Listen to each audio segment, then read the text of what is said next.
Good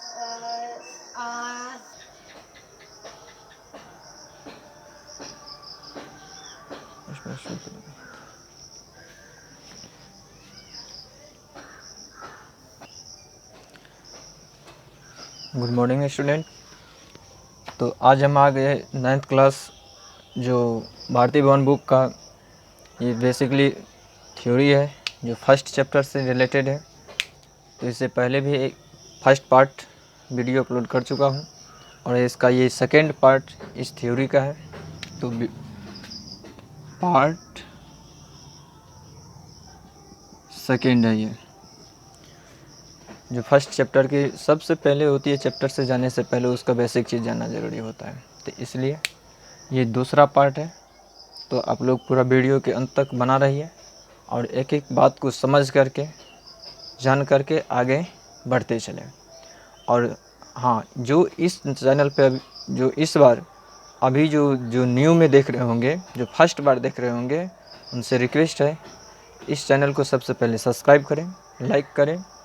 इसके बाद video को पॉज किए हुए अर्थात तो बीच में और कहीं कहीं से ये देखने से बेटर होगा कि उनको एक एक करके शुरू से लेकर के अंत तक उस वीडियो को अच्छा से देखेंगे, ताकि हर एक वॉइस आवाज़ और समझाने की जो तरीका होती है वो आप लोगों को पूरा समझ में आए। तो चलिए आइए बिना विलंब किए हुए इस बेसिकली थ्योरी की तरफ। तो पहला स्टार है आपका अभाज्य संख्याएं, अभाज्य या रूढ़ संख्याएं। तो अभाज्य संख्या हम किसको कहेंगे? तो एक बचपन में पढ़े होंगे शुरू से, जब जोड़ घटाव गुना भाग, इसके बाद जो आता है एलसीएम जिनको कहते हैं, और एलसीएम का ही नाम बाद में बदल कर गुणनखंड में बदल जाता है जो फैक्टर कहते हैं। तो वही फैक्टर जो होती है और फैक्टर जो बनाने की रूल्स होते हैं, बस वही है अभाज्य गुणनखंड या रूढ़ संख्या, उसी को कहेंगे। तो इंग्लिश इसका होता है प्राइम नंबर। तो वह संख्याएं जो केवल एक और स्वयं से विभाजित हो, केवल एक और स्वयं से विभाजित हो, उसे अभाज्य संख्याएं या रूढ़ संख्याएं कहते हैं। न कि दूसरे से विभाज्य होनी चाहिए, केवल एक से और स्वयं से जो विभाजित होगा उसी को हम कहेंगे अभाज्य संख्याएं। जैसे 2 केवल एक से ही कटेगा और खुद से कटेगा और किसी से नहीं कटेगा। 3, 5, अब देखिए 3 के बाद 4 आता है और 4 जो है, 4 तो 2 से भी कटता है, 1 से भी कटता है और 4 से भी कटता है। इसमें रूल क्या है कि केवल 1 से कटना चाहिए और उस स्वयं से खुद से कटना चाहिए, बाद बाकी किसी दूसरे से नहीं कटना चाहिए। जो कि इसमें 2 से एक्स्ट्रा कट रहा है, इसलिए यह 4 यहाँ पे नहीं होगा। जैसे 5, तो 5 1 से कटेगा और स्वयं से ही कटेगा। 5 के बाद आता है 6, 6 जो होते हैं कि 2 से भी कटेगा, 3 से भी कटेगा और 6 से भी कटेगा और 1 से भी कटेगा। तो इसमें रूल्स में है कि बाकी स्वयं से कटना चाहिए और 1 से कटना चाहिए और दूसरे से नहीं कटना चाहिए। यदि दूसरे से कट रहा है तो वह अभाज्य संख्या या रूढ़ संख्या है, उसको नहीं कहेंगे। तो इसी प्रकार से 5 के बाद 7 होगा, 11 होगा, 13, 17, 19, 23, 29, 31, 37, इसके बाद 41, 43, इसी प्रकार से 47, 53, इसी प्रकार से आते जाएगा। ये सारा सब अभाज्य संख्याएं कहेंगे। इसके बाद आता है कि यौगिक संख्याएं। तो यौगिक संख्याएं क्या किसको कहेंगे? तो यौगिक संख्या का इंग्लिश होता है कंपोजिट नंबर। तो जस्ट लाइक इनका ये इसमें भी नियम ये फॉलो करवे करेगा और इसका जो एक्स्ट्रा जो इसमें नहीं कटने वाला था, तो यौगिक संख्या में एक्स्ट्रा से भी कटना चाहिए, उसी को हम यौगिक संख्या कहेंगे। तो चले आइए देखते हैं। तो लिखा है वह संख्याएं जो एक और खुद को छोड़कर, वही बात हो गया ना। यदि हम कोई भी संख्या उठाएंगे, जैसे 4 उठाएं, तो 1 से तो कटवे करेगा और 4 से तो कटवे करेगा। इसके बाद कह रहा है उसको छोड़ करके दूसरी प्राकृत संख्याएं से विभाज्य हो, दूसरी से अर्थात 4 किन से कटेगा, तो 2 से भी कटेगा, तो दूसरी से भी ये कट गया। तो दूसरी प्राकृत संख्या से विभाज्य हो उस संख्याएं को यौगिक संख्याएं कहते हैं। जैसे अब यहाँ पे देखिए यौगिक संख्याएं 4 से प्रारंभ हुआ है, तो उससे पहले यहाँ पे 1 है, 2 है और 3 है। तो ये सम क्यों नहीं हुआ, क्योंकि एक तो खुद से कटेगा और उसी से कटेगा, इसके बाद दूसरा से तो कटवे नहीं करेगा, इसीलिए ये भी नहीं होगा। 2 देख, 2 एक से कटेगा और खुद से कटेगा और किसी दूसरे से कटेगा, जो इसमें जो नियम कह रहा है कि यहाँ पे किसी दूसरे प्राकृत संख्या से कटना चाहिए, तभी हम यौगिक संख्या कहेंगे, नहीं तो नहीं कहेंगे। तो 2 किसी और से नहीं कट रहा है तो ये भी नहीं होगा। 3 भी वही नियम है, 3 भी 1 से कट रहा है और 3 से कट रहा है, बाकी दूसरे प्राकृत संख्या से ये नहीं कट रहा है, तो इसलिए यह प्राकृत संख्या यौगिक संख्याएं नहीं कहेंगे। तो इसलिए फर्स्ट प्राकृत संख्या जो यौगिक संख्या कहेंगे वह कहाँ से प्रारंभ होगा, 4 से प्रारंभ होगा। इसी प्रकार से 4, 6, तो 6 भी देखिए खुद से कटेगा, 1 से भी कटेगा और बाद बाकी 2 से भी कटता है और 3 से भी कटता है। तो दूसरे से यदि कट गया तो उसको हम यौगिक संख्या कहेंगे। इसके बाद आता है 8। तो 8 जो आता है इसमें, तो 8 कौन कौन से कटेगा, तो 2 से भी कटेगा, 4 से भी कटेगा और 8 से भी कटेगा और 1 से भी कटता है। तो खुद से कटा, 1 से भी कटा और बाद बाकी दूसरे से भी कटा, इसको हम यौगिक संख्या कहेंगे। इसी प्रकार से 9 भी 3 से भी दूसरा संख्या से कटता है, 10 2 से भी कटता है, 5 से भी कटता है और 10 से भी कटता है। इसीलिए इन सबों को हम कौन सी संख्या कहेंगे, यौगिक संख्या। जो खुद को छोड़ करके, एक को छोड़ करके बाद बाकी दूसरे से यदि कटे तो उसको हम यौगिक संख्या कहेंगे। इसके बाद आता है कि असहअभाज्य संख्या। असहअभाज्य संख्या किसको कहेंगे, असहअभाज्य संख्या का इंग्लिश होता है को प्राइम नंबर। को प्राइम नंबर,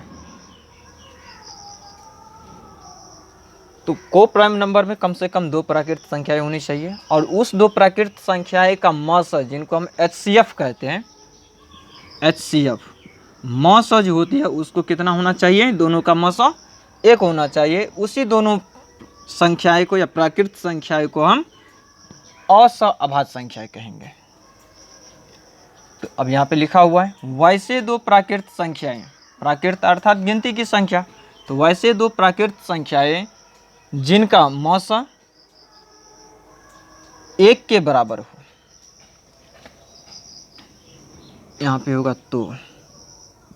तो उन दोनों संख्याएं को असहअभाज्य संख्याएं कहते हैं। तो जिनका यदि मस, यहाँ पे देख सकते हैं, जिनका यदि मस, ये कंडीशन हो गया इसका, यदि मस 1 है, कोई भी 2 प्राकृत संख्याएं का मस यदि 1 होता है तो उसी को हम असहअभाज्य संख्याएं कहेंगे। यदि मस 1 के छोड़कर 2 आता है, 5 आता है, 7 आता है, कुछ भी आ जाएगा, 11 आता है, 13 आएगा, तो ये सबों का हम असहअभाज्य संख्याएं नहीं कहेंगे। तो आप लोग समझ गए होंगे।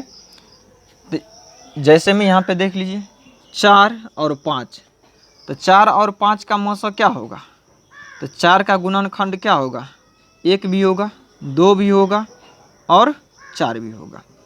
5 का गुणनखंड क्या होगा, 1 भी होगा और 5 होगा और कोई नहीं होगा। तो मस वही होता है जो दोनों में मिलता है, मस वही होगा जो दोनों में मिलेगा। तो इसमें 1 और 1 मिल रहा है, इसीलिए मस इसका 1 हुआ। तो जिसका मस 1 होता है वह दोनों जो होती है असहअभाज्य संख्या ही होती है। तो हमारे ख्याल से आप लोग समझ गए होंगे, जिनका एलसीएम आता है, HCF आता है, तो असहअभाज्य संख्याएं पहचान जाएंगे। जिनको HCF निकालने नहीं आएगा उनको थोड़ा बहुत दिक्कत हो सकता है, तो वो सबसे पहले HCF निकालने के लिए सीखे और HCF का रूल सीखे। और HCF में यदि 1 आता है किसी 2 संख्या का मस, तो वही उसी 2 संख्या को हम कहेंगे अभाज्य संख्या। तो इसी प्रकार से 7 है और 8 है।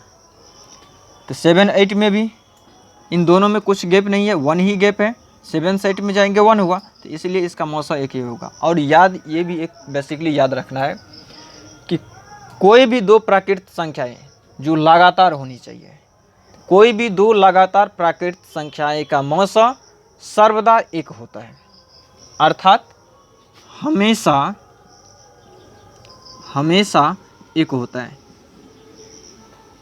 कोई भी, यहाँ पे कह सकते हैं स्टार वाइज में कि कोई भी दो प्राकृत संख्याएं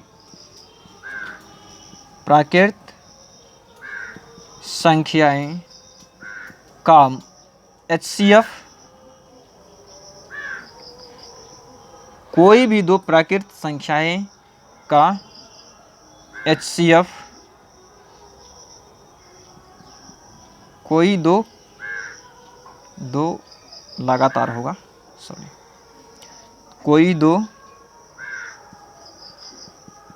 लगातार प्राकृत संख्याएं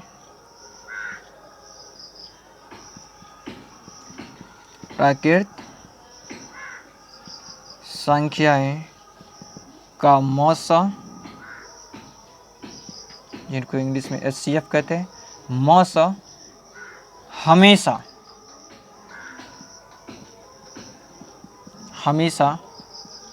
1 होते हैं या 1 होता है।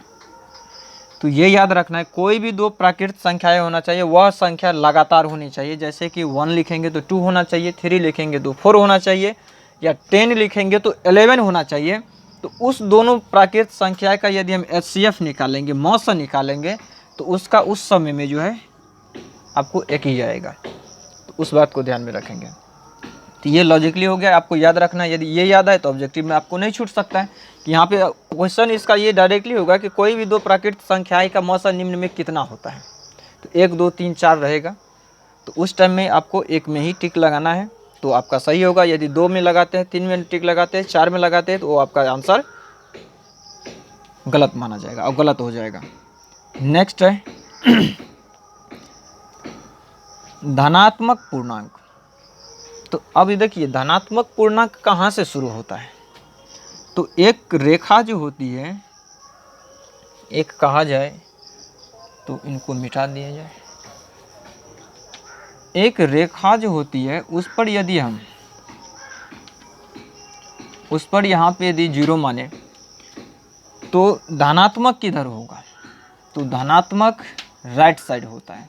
इधर यदि हम चलेंगे 1 2 3 4, इधर पीछे की तरफ जितना हम चलेंगे तो यहाँ पे -1 -2 -3 -4 -5। तो ये जो आगे होती है, यहाँ पे चिन्ह लिख भी सकते हैं, प्लस का चिन्ह नहीं भी लिख सकते हैं, क्योंकि एक संख्या में प्लस का चिन्ह छुपा हुआ रहता है। इसलिए तो 0 के राइट साइड जो कहा जाए तो ये धनात्मक पूर्णांक होते हैं। 0 का राइट साइड धनात्मक पूर्णांक होते हैं, और 0 का लेफ्ट साइड जो होते हैं वह ऋणात्मक होता है, ऋणात्मक पूर्णांक होता है। तो इस बात को याद रखेंगे। तो यहाँ पे वही लिखा हुआ है कि धनात्मक पूर्णांक, जिनको इंग्लिश में कहेंगे पॉजिटिव इंटीजर्स। तो सभी प्राकृत संख्याएं को धनात्मक पूर्णांक कहते हैं। ये तो स्पष्ट है कि प्राकृत संख्याएं अर्थात गिनती की संख्याएं कहाँ से शुरू होता है, 1 से ही ना शुरू होता है।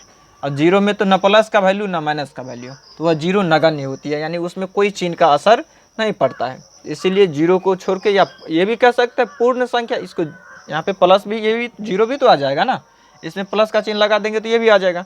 इसीलिए पूर्ण संख्या यहाँ पे हम कह सकते हैं, पूर्ण संख्या भी इसका नाम दे सकते हैं। प्राकृत संख्या तो है ही है। तो सभी प्राकृत संख्याएं को धनात्मक पूर्णांक कहेंगे, जैसे +1 +2 +3 +4 +5। तो गिनती की संख्या ही है, और उसी में प्लस का चिन्ह लगा देंगे तो धनात्मक हो जाएगा, और इसी में प्लस के जगह यदि हम माइनस का चिन्ह लगा देंगे तो वह ऋणात्मक में बदल जाएगा। तो प्लस का चिन्ह 1 में लिखा भी जाता है और नहीं भी लिखा जाता है। तो प्लस का चिन्ह 1 में याद रखना है कि नहीं लिखा जाता है, 1 नंबर रहने पर प्लस का चिन्ह नहीं लिखा जाता है। हाँ, लेकिन वही यदि माइनस का चिन्ह हो तो चाहे एक हो या अनेक हो बाबू, वह कहीं नहीं छूटेगा। जिनको हेहर कहा जाए, ये वही चीज़ है। सबसे खतरनाक चिन्ह माइनस का चिन्ह है, और ये गणित में कहीं यदि छूट गया तो कहीं से कहीं फेंक देगा। तो इसको ख्याल में रखते हुए काम करना है।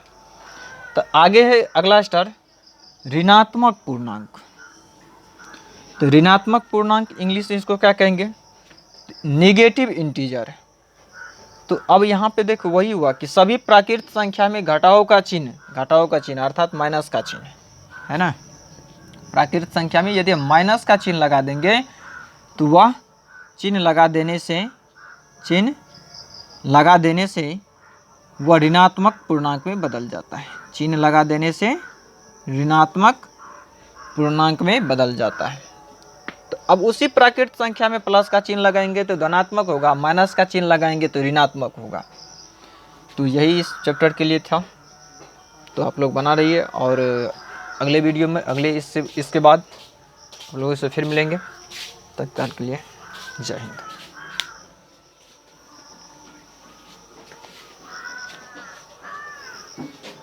ये जो न्यू स्टूडेंट या न्यू व्यूवर कोई यदि देख रहे होंगे तो उनसे सबसे पहला रिक्वेस्ट है आप लोगों को कि चैनल को सबसे पहले सब्सक्राइब करें, लाइक करें। इसके बाद वीडियो को पूरा शुरू से लेकर के अंत तक इस चैनल पर 7, 8, 9th और 10th का मैथ, साइंस और आर्ट तीनों सब्जेक्ट का सिलेबस इस पर मिलेगा। इसके बाद 11th और 12th का भारती भवन का मैथ बुक सॉल्यूशन और NCERT मैथ बुक सॉल्यूशन का 11th और 12th का वो भी मिलेगा। और साथ ही साथ कॉम्पिटिटिव जो GK GS होता है उसके लिए अलग एक चैनल है जो स्टडी JK जेल चैनल के नाम से है। तो उन पर जा कर के सर्च करके उस पर जा कर के GK GS पढ़ सकते हैं। तो थैंक्स फॉर वॉचिंग वीडियो।